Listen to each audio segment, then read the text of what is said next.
Guys, magluto po tayo, gagawa po tayo ng binangkal para pang negosyo.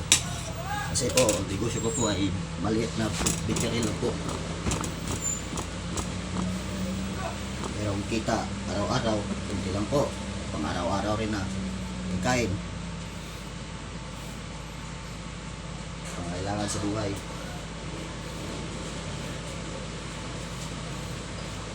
Tsaka pala po, don't forget to subscribe and click the notification bell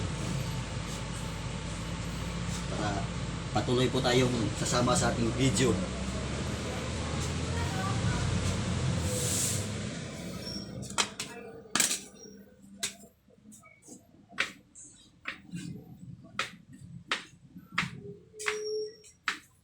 Pwede po kayo bumenta ito ng street foods, binangkal.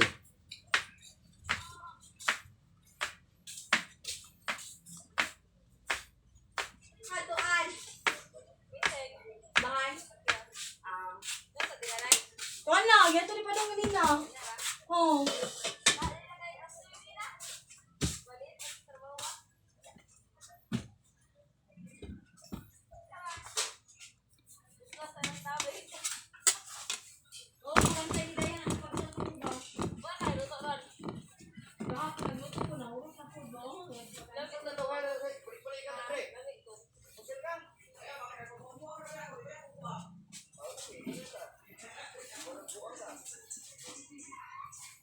Kaya pala po, bago ko itong ginawa, dapat malinis po ating kamay kasi hindi tayo pwede magkuhan eh.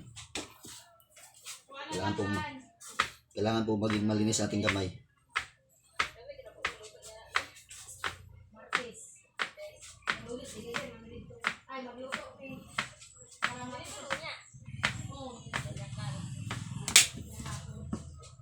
Martesan. Ay, basig mo ay. Lunis na yan, basig naan. Basig naa sa lunis na yan. Oh. Natanga eh. Chat lang po.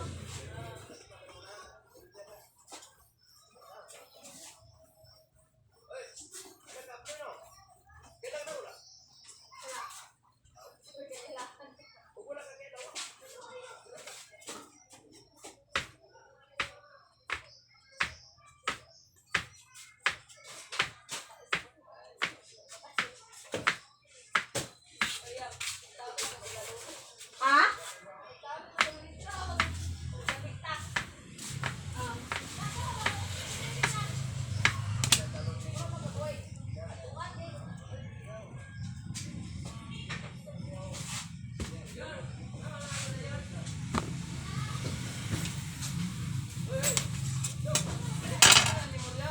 Bali po itong binangkal natin, i-deliver po natin ito sa mga tindahan. Yung mga suki natin sa mga tindahan.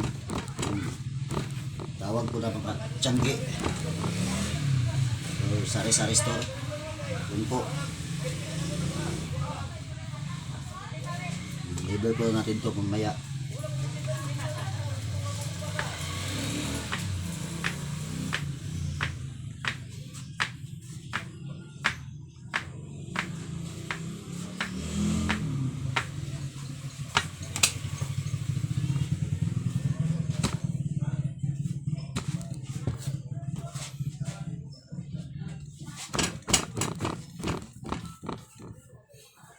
Sinsya na po kayo kasi bago lang po akong vloggers. Kasi simula ko lang ngayon.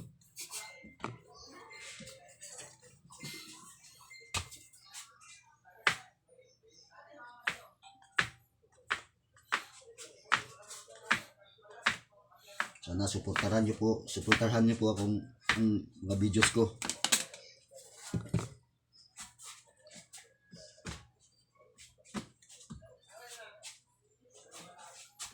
Tapos na po natin hiniwa-hiwa. Lalagyan na po natin ng sesame seeds. Ito, sesame seeds po ito.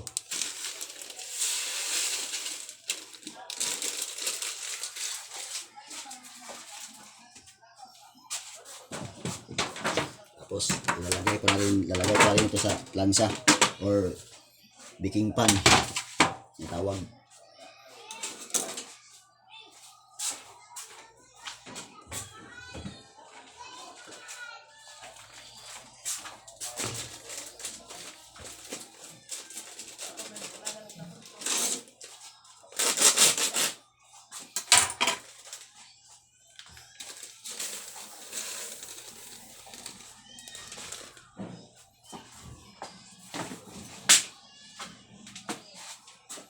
Lagyan po natin ng ganyan po natin ng tubig para yung sesame seeds dumagkit sa kuan sa ating binangkal. Ito ano po siya. Ano po. Ganyan yun. Ito na po siya. Meron na pong sesame seeds. Ilagay po natin dito sa lanera.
Katapos po natin kuan.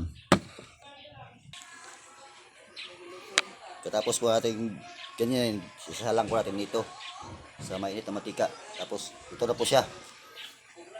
Ito na po yung finished product na binakal natin. Tingnan nyo, masarap ito. Mananam-nanam.